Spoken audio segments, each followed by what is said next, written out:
Protestantismo verdadero y falso, parte número 15. Otra y la forma más leve de castigo es demostrada por la siguiente ley promulgada en 1646.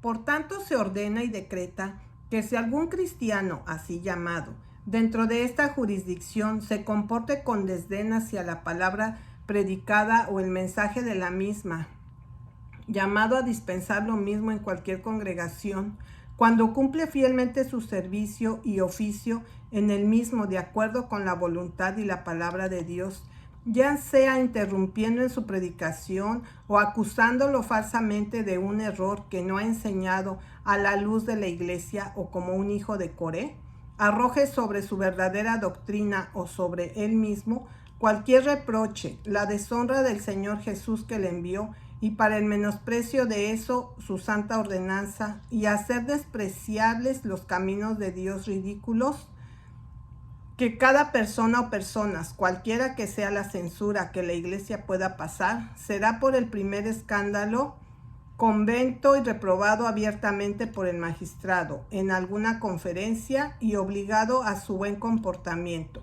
Y si por segunda vez estallan en semejantes despectivos carruajes, pagarán 5 libras al tesorero público, o estar de pie 2 horas abiertamente sobre un bloque o taburete de 4 pies de altura, sobre un día de la conferencia, con un papel pegado al pecho escrito con mayúsculas, un evangelista desenfrenado, para que otros teman y se avergüencen del estallado en semejante maldad. Sin embargo, Massachusetts, aunque el peor, no fue por la única de las colonias que habían establecido una religión y que por consecuencia perseguía. Las otras colonias puritanas eran del mismo orden. Plymouth y New Haven le siguieron a Massachusetts, y Connecticut no se quedó atrás. New Haven tenía una ley contra los cuáqueros, ordenando que todo cuáquero que entre en esta jurisdicción será severamente azotado y trabajará en la casa de corrección, y la segunda vez será marcado en una mano y se mantendrá en el trabajo como se mencionó anteriormente. La tercera vez será marcado en la otra mano, y la cuarta vez será será perforado en la lengua con un hierro al rojo vivo. Que la ley no era en modo alguno una nulidad se ve en el hecho de que Humphrey Norton, simplemente pasando por Southwold, camino a una de las plantaciones holandesas, fue detenido, sin que le preguntaran a dónde iba, y comprometido con el mariscal fue trasladado a New Haven, y allí echado en prisión, encadenado a un poste, y nadie sufrió por visitarlo en el frío invierno. Al fin, él fue llevado ante el tribunal donde estaba su sacerdote o ministro, John Davenport, a quien Humphrey Norton había enviado algunas consultas religiosas, y el sacerdote, habiendo dicho lo que le complació en respuesta a esas preguntas, Humphrey intentó responder, pero se lo impidieron tratando de atar una gran llave de hierro en su boca, de modo que no podía hablar. Después de eso, él fue llevado nuevamente a prisión, y después de 10 días más, sentenciado ser severamente azotado y quemado en la mano con la letra H por herejía, y ser enviado fuera de la colonia, y no volver bajo pena máxima que le pudieran infligir por ley, y pagar 10 libras por el cargo de la corte y la colonia. Y ordenaron que esta sentencia fuera ejecutada el mismo día. En consecuencia, se golpeó el tambor y la gente se reunió. El pobre fue traído y desnudo hasta la cintura y sentado con la espalda hacia los magistrados, y le dieron, en su opinión, 36 crueles latigazos, y luego se volvió, y su rostro se volvió hacia ellos, su mano en el cepo donde había depositado su cuerpo antes, y quemaron muy profundamente con un hierro al rojo vivo.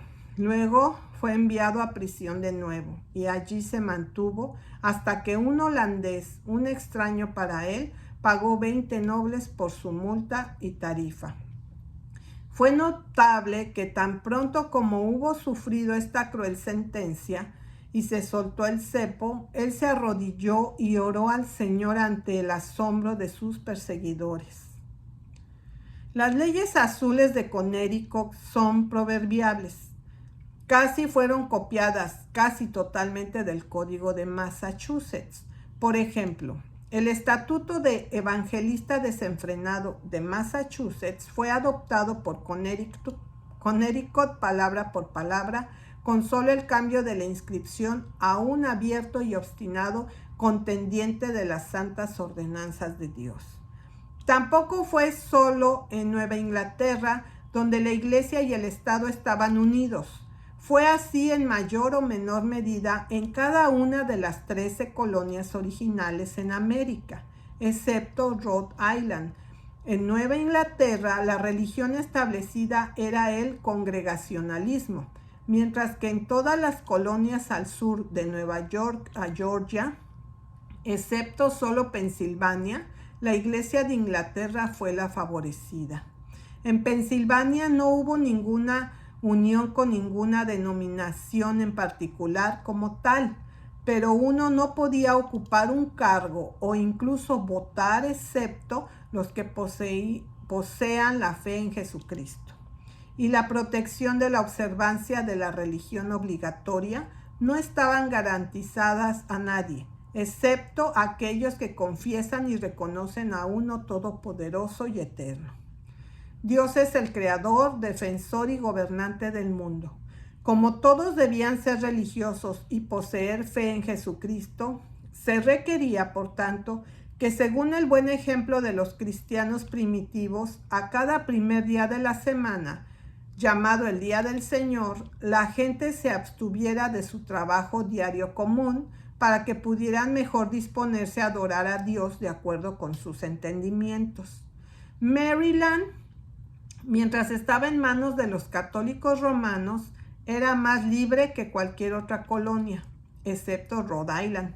Sin embargo, incluso allí, como en Pensilvania, lo único que se garantizaba era la tolerancia y solo a personas que profesaban creer en Jesucristo.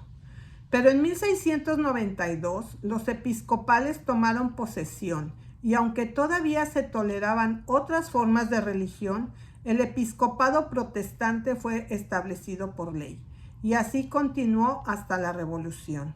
El sistema de la Iglesia y el Estado en Georgia e incluso su trabajo práctico tan tarde como en 1737 puede verse en la persecución de John Wesley.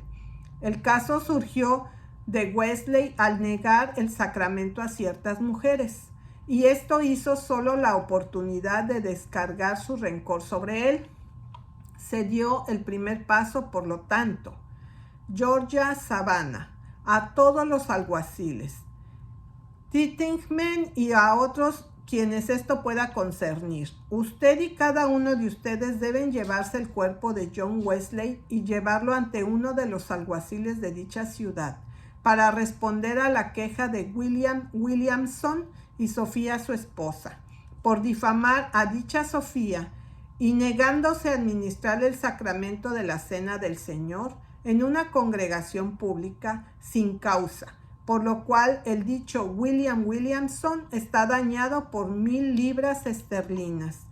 Y para hacerlo, esta es su autorización, certificando lo que debe hacer en las premisas. Dado bajo mi mano y sello el 8º día de agosto, el año 1737, Tuo Christi. Wesley fue arrestado y llevado ante el secretario para un examen. Cuando se le preguntó sobre este asunto, él contestó que el dar o rechazar la cena del Señor es cuestión puramente eclesiástica y no podía reconocer su poder interrogarme sobre ello. El caso fue aplazado a la próxima sesión ordinaria de la Corte. Cuando la Corte se reunió, el juez acusó al gran jurado de tener cuidado con tiranía espiritual y oponerse a la nueva autoridad ilegal que fue usurpada sobre sus conciencias. El gran jurado dijo, Wesley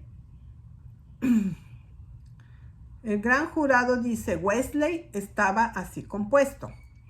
Uno era francés, que no entendía inglés, otro papista, otro un profeso infiel, 3 bautistas, 16 o 17 disidentes y varios otros que tuvieron peleas personales contra mí y que habían jurado abiertamente venganza. La mayoría de este gran jurado formuló una acusación de 10 cuentas como sigue. Ese John Wesley, secretario, ha violado las leyes del reino, contraria a la paz de nuestro soberano señor el rey, su corona y dignidad. Número 1. Por haber hablado y escrito a la señora Williamson en contra del consentimiento de su esposo. 2. Por haberla rechazado de la Sagrada Comunión. 3. Al no declarar su adhesión a la Iglesia de Inglaterra. 4. Dividiendo el servicio de la mañana los domingos. 5. Al negarse a bautizar al hijo del señor Parker de otra manera que no sea inmersión, excepto que los padres certificaran que era débil y no podía soportarlo. 6. Al rechazar a W.M. Gough de la Sagrada Comunión. Al negarse a leer el funeral sobre el cuerpo de Nathaniel Polhill. 8. Al llamarse a sí mismo ordinario de Savannah. 9. Al negarse a recibir a W.M. anteriormente como padrino solo porque él no era un comulgante. 10. Al rechazar a Jacob Matthews por la misma razón y bautizar al hijo de un comerciante indio con solo 2 patrocinadores. La acusación se hizo arrastrar junto con Wesley, ni condenado ni absuelto, pero sostenido, como él lo describe, como una especie de prisionero en libertad, hasta que, dispuesto a no soportarlo por más tiempo, decidió volver a Inglaterra. Que él debería dejar Georgia e ir a algún lugar era justo lo que los georgianos querían, y aunque con el pretexto de oponerse a que se fuera, se alegraron cuando se fue el 2 de diciembre de 1737.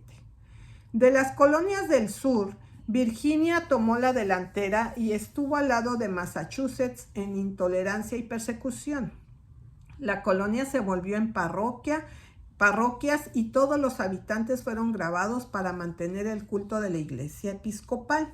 Se requirió que toda la gente asistiera a las iglesias del establecimiento. Los derechos de ciudadanía dependían al ser miembro de la iglesia episcopal. Quien haya fallado en asistir a la iglesia cualquier domingo sin una excusa aceptable iba a ser multado con 1 libra de tabaco.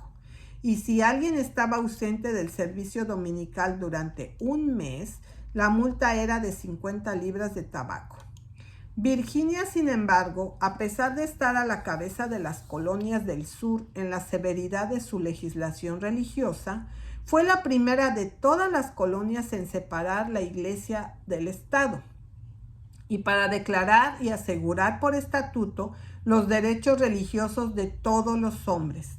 De esta revisión del protestantismo, parece claramente que después de Martín Lutero hasta el ascenso de Roger Williams, ni un solo reformador predicó con sinceridad los principios del cristianismo y el protestantismo en cuanto a los derechos de conciencia, y en ningún lugar excepto la colonia de Rhode Island fue allí incluso reconocido, mucho menos ejemplificado, el principio cristiano y protestante de la separación de la iglesia y del Estado, de los poderes religioso y civil.